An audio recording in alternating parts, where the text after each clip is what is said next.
Los gay nunca habían sido una amenaza para la policía. Se esperaba que fuéramos débiles e incapaces de defendernos.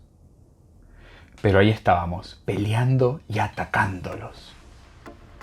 En el mes del orgullo LGBTQ+, en el que celebramos la diversidad y la libertad sexual, seguramente te interesará conocer por qué se hizo la primera marcha del orgullo en la historia. Así que hoy les voy a hablar de el origen del orgullo LGBTQ+, y la rebelión de Stonewall. Todo a través de el documental Stonewall Rising de 2010 y la película de ficción Stonewall del 95.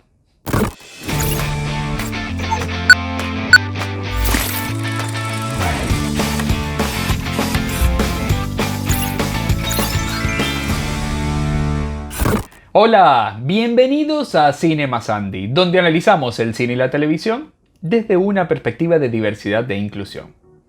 Yo soy Andy Pineda. Se parla italiano, puede activar el sottotitoli qui su YouTube. Also, if you speak English, you can activate the subtitle here. Además, si te gustó este video, por favor dale like y suscríbete al canal activando la campanita. La marcha o desfile del orgullo es una festividad que se hace cada año para celebrar la comunidad LGBTQ+. Es decir, lesbianas, gays, bisexuales, trans, queer y otros aspectos de la sexualidad usualmente reprimidos. La marcha del orgullo, o solo el orgullo como es llamado algunas veces, es actualmente la piedra angular de los movimientos de derechos LGBTQ+ alrededor del mundo. Y para muchos miembros de esta comunidad es una celebración que puede equivaler casi a la Navidad. Aunque hablamos de la marcha del orgullo, en realidad no existe una sola marcha en un solo lugar, sino que cada año son realizadas diferentes manifestaciones en muchas ciudades del mundo. Es casi como una especie de McDonald's de los derechos civiles. En cada ciudad, cada grupo organiza su marcha del orgullo con consignas o objetivos diferentes de acuerdo al lugar, momento y el contexto social donde la hacen. Así que algunas marchas pueden centrarse únicamente en celebrar y reafirmarse como miembros de la comunidad LGBTQ+, al mismo momento que aumentan la visibilidad en la sociedad. Otras buscan denunciar la discriminación de la comunidad y luchar para ampliar los derechos civiles y legales, como por ejemplo el matrimonio de personas del mismo sexo. Algunas todavía buscan promover una respuesta conjunta en contra de la epidemia del VIH-Sida, o en contra de las torturas o asesinatos que todavía sufren miembros de la comunidad LGBTQ+ en diferentes países. Otras marchas en los últimos años se han enfocado en promover el feminismo, hablar del racismo, así como de la discriminación de las personas trans e inmigrantes. Pero ¿saben qué? A la final, todas suelen coincidir en ser una gran fiesta para celebrar y ser orgullosos de ser parte de la comunidad LGBTQ+. Y al mismo tiempo, dejar la libertad de que cada persona que marche lo haga por la razón que quiera. Muchas de estas marchas son realizadas el 28 de junio o en el mes de junio. Esto porque el 28 de junio del 69, en el Stonewall Inn, uno de los pocos bares gay de Nueva York, por primera vez en la historia, los gay, trans y drag queen se enfrentaron en contra de la policía, que quería cerrar el bar y llevarlos presos. Esto no fue solo una manifestación de protesta en contra de la policía. Esto fue mucho más, porque se convirtió en un disturbio violento durante varios días, ocasionado por una cantidad importante de personas que no solo estaban dentro del bar, sino que eran fuera de él, como respuesta y consecuencia directa de una gran opresión que la comunidad LGBTQ+ sufría en los 60. Después de esta revuelta, la comunidad se unió y comenzó a luchar políticamente por los derechos gay, por lo cual, un año después, el 28 de junio del 70, se celebraron las primeras marchas del orgullo de la historia para conmemorar los disturbios de Stonewall, en el que se dijo basta. Y así, el 28 de junio se convirtió en el Día Internacional del Orgullo LGBTQ+, y los hechos ocurridos en el Stonewall son parte de la historia de los derechos de liberación gay.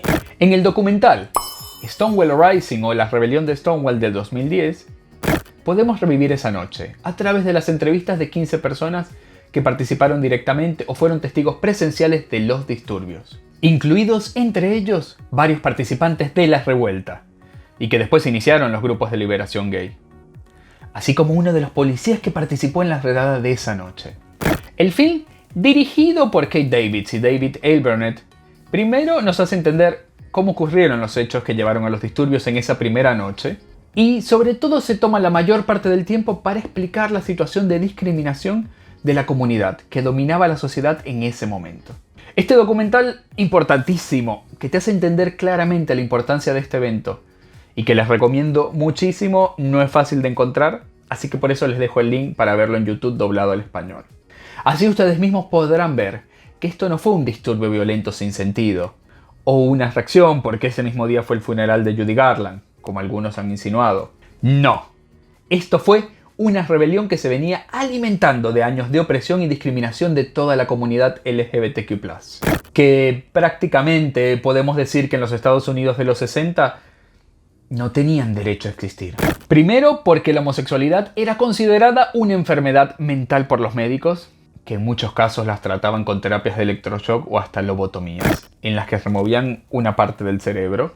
Segundo, el gobierno de Estados Unidos declaró ilegal las relaciones sexuales entre personas del mismo sexo y comenzó a elaborar listas de homosexuales conocidos para prohibirles ejercer diferentes profesiones. Tercero, los medios de comunicación consideraban a los homosexuales, lesbianas y trans como peligros para la sociedad. Cuarto, la policía investigaba y llevaba preso a las personas de la comunidad por crímenes contra la naturaleza. Muchos de los nombres y direcciones de estas personas que iban presas eran divulgadas al otro día por los periódicos, haciendo que se descubriese que eran gays, que en el mejor de los casos ocasionaba que los despidieran de sus trabajos, y en el peor, que fueran cazados para ser golpeados o hasta asesinados por grupos anti-gays, que no eran perseguidos por la policía. Los pocos encuentros que se daban entre gays eran en edificios abandonados, cines oscuros, baños públicos y hasta en los camiones vacíos que se usaban para transportar carne de res.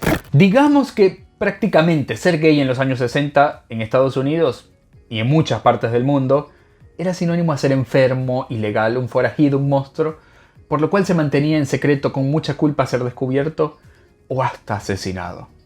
Además, otra película y en un tono más ligero de entretenimiento que nos lleva a conocer los hechos del 69 es la ficción llamada Stonewall, hecha en el 95, en la que vemos a un muy joven Guillermo Díaz interpretando a una persona trans, la Miranda, que comienza un romance con un joven gay, Martin Dean, interpretado por Frederick Weller.